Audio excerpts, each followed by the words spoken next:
Hello dear students. Today we are going to learn the problem on leasing from a lessor's viewpoint. In the previous video we had taken a problem of XYZ Limited, who is in the business of manufacturing steel utensils. We had solved that problem from a lessee's viewpoint. Now we're going to use the same problem but solve it from a lessor's viewpoint. The only difference here would be that the lessor's weighted average cost of capital would be given to us. That is, weighted average cost of capital for lessor in this case is 14%. So we have to consider 14% as the weighted average cost of capital or the overall cost of capital. All other details would remain the same, which is related to the machine. So how do we start with the lessor's viewpoint? First, we have to consider particulars: year 1, year 2, year 3, year 4 and year 5. Because the machine has a life of 5 years. So the lease will happen only for 5 years. The first thing that we consider here is the lease rents. Now, for a lessor, lease rents are inflows, cash inflows. And how much is the lease rents?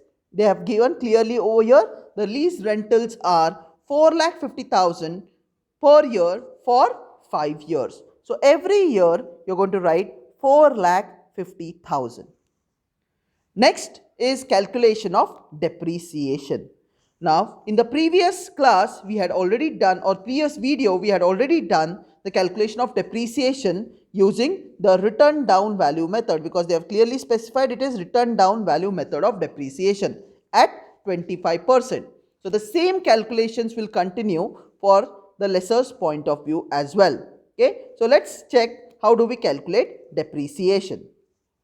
So to calculate depreciation, first we have to consider year, that is 1, 2, 3, 4, 5 years, then value of the machine at the beginning of the year, and then depreciation. So if you see, first the value of the machine at the beginning of the first year was 15 lakhs, depreciation 25%, it comes to 3,75,000, which we have considered it over here. Then second year depreciation is 2,81,000. Now how did we get this? It is 15 lakhs minus 3,75,000. We get 11,25,000. And that would be the value of the machine at the beginning of the second year. So 25% depreciation on that will give us 2,81,250, which is the depreciation for the second year mentioned over here.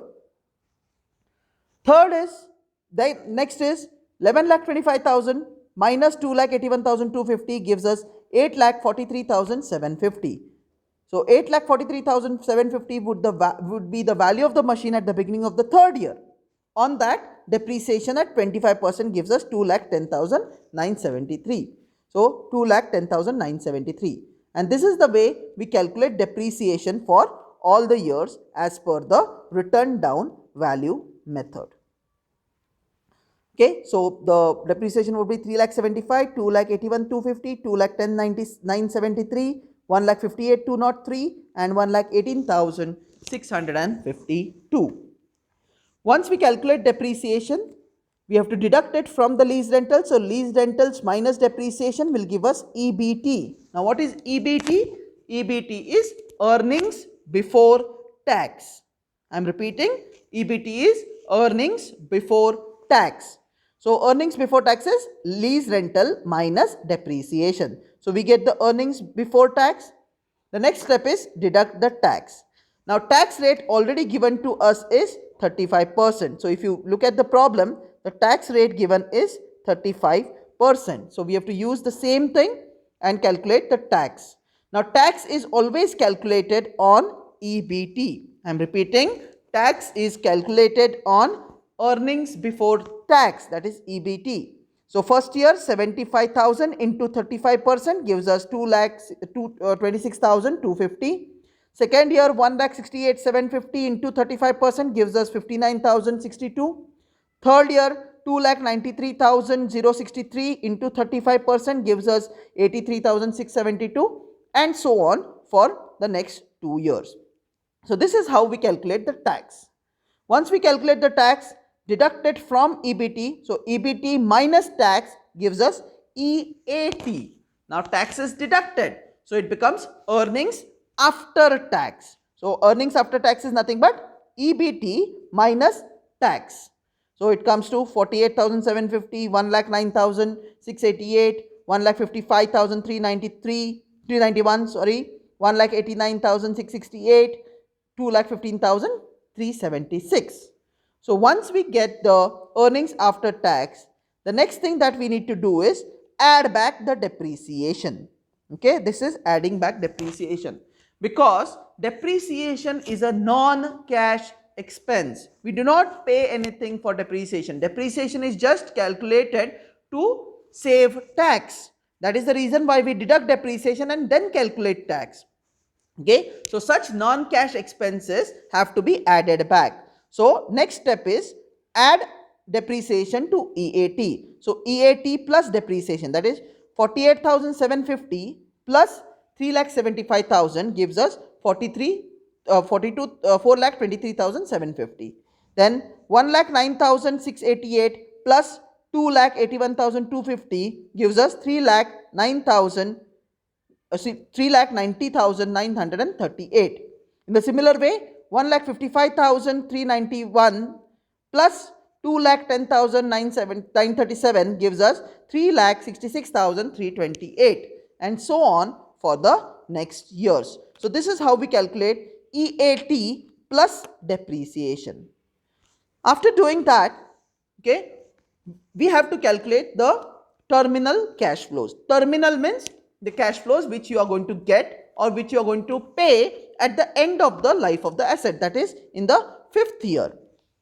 So the first thing that you consider over there is the salvage value of the machine.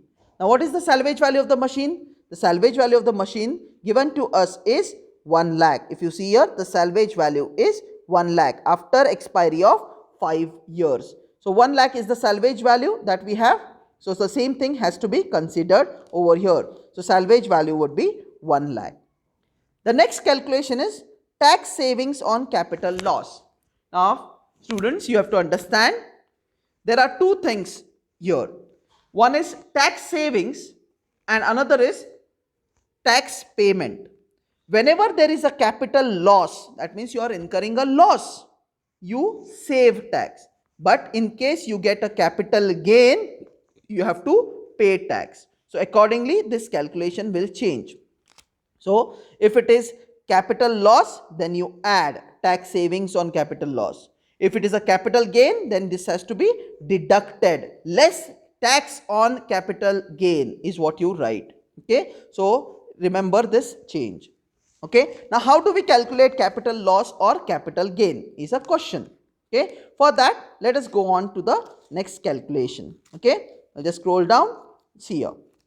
Now the written down value at the end of 5th year is the beginning value minus depreciation of that year, that is 4,74,610 minus 1,18,652.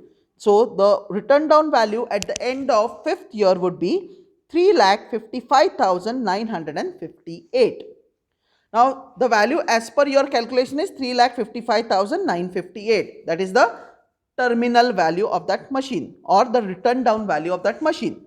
Now this machine, you are selling it for 1 lakh rupees because the salvage value is 1 lakh. So if you go to sell it, you will get 1 lakh rupees for this machine.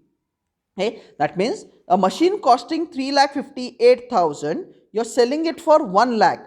That means 2,55,958 becomes your capital loss. I hope you are clear with this. I'll just repeat the calculation here. Okay, so you have to consider the written down value at the end of 5th year, that is 3,55,958 minus the salvage value, that is 1 lakh.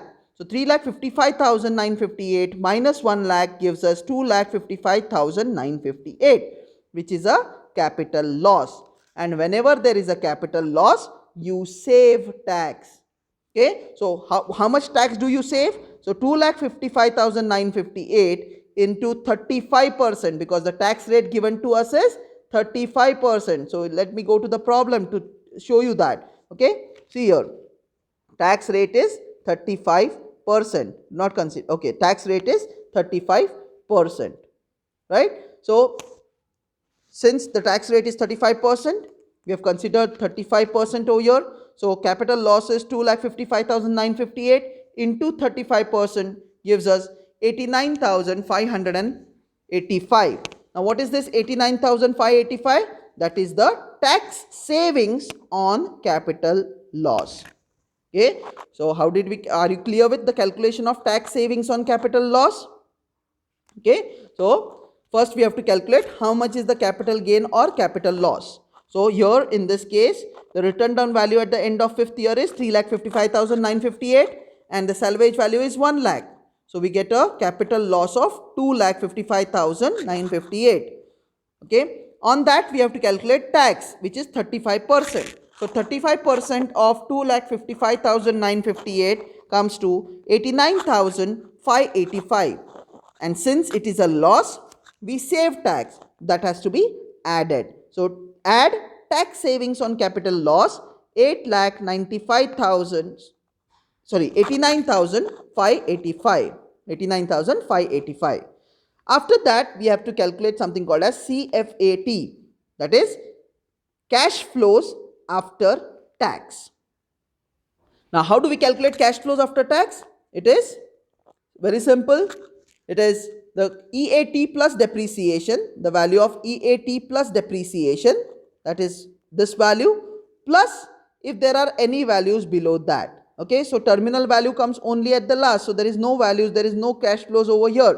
So it would, whatever is your EAT plus depreciation, the same things would be your CFAT for the first few years. That is 4,23,750, 4,23,750, 3,90,938, 3,90,938, 366,328, 366,328, 3,47,872 and 3,47,872. But in the last year, we have cash flows in the terminal year. So we have to add those. So in the last year, the calculation would be 34,028, that is EAT plus depreciation, plus salvage value, plus tax savings on capital loss. Now, we have to add tax savings on capital loss. I have told you that, but in case if it was a capital gain, then we would have deducted this. Okay, but in this case, we have to add it. So it is 3,34,028 plus 1 lakh plus 89,585 gives you 5,23,613. So we have got the cash flows after tax. Now once we get the cash flows after tax, next step is to calculate the present values of cash flows after tax. Now to calculate present value, we need a present value factor. So present value factor at 14%. Now why 14%? Yes, because the weighted average cost of capital for the lessor is 14% and the same percentage is considered over here. Okay, so at 14%, we have to take the present value lump sum factors from the table, present value table. Okay, we have to consider present value lump sum factor because every year the cash flows are different. So we cannot consider annuity factor. We have to consider lump sum factor. So the present value lump sum factor at 14% for 1 year is 0.877, second year is 0.769, third year is 0.675, fourth year is 0.592 and fifth year is 0.519. So once we get the present value factors for all the years, the next step is to multiply the CFATs with the present value factors. So 4,23,750 into 0.877 gives us 3,71,629. Then 3,90,938 into 0.769 gives us 3,631. Then 3,66,328 into 0.675 gives us 2,47,277 and so on for 4th and 5th year. So once we calculate the present values of cash flows after tax, the next thing is calculate NPV. How do you calculate NPV? NPV is nothing but present value of cash flows after tax, that is summation.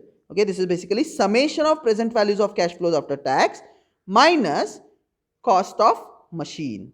Okay, so what is the summation of cash flows after tax? The summation of cash flows after tax is 3,71,629 plus 3,631 plus 2,47,271 plus 2,05,940 plus 2,71,755. Total comes to 13,97,227. So that is nothing but your summation of present values of cash flows after tax.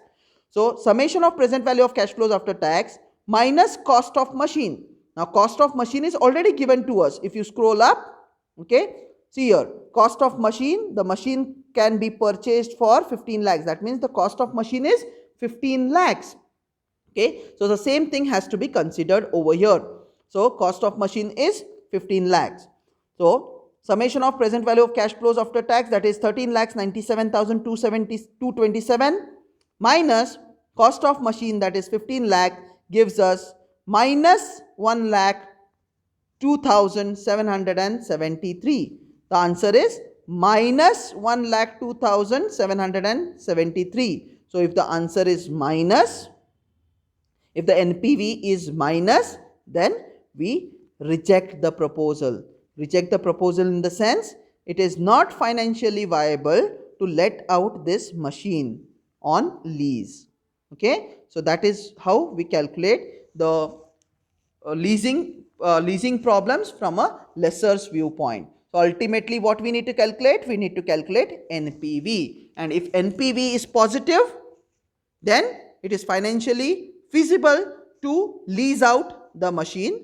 If the NPV is negative, then it is financially not feasible to lease out the machine. So in this particular case, since the NPV is negative, it is not feasible to lease out the machine. It is not feasible to lease out the machine.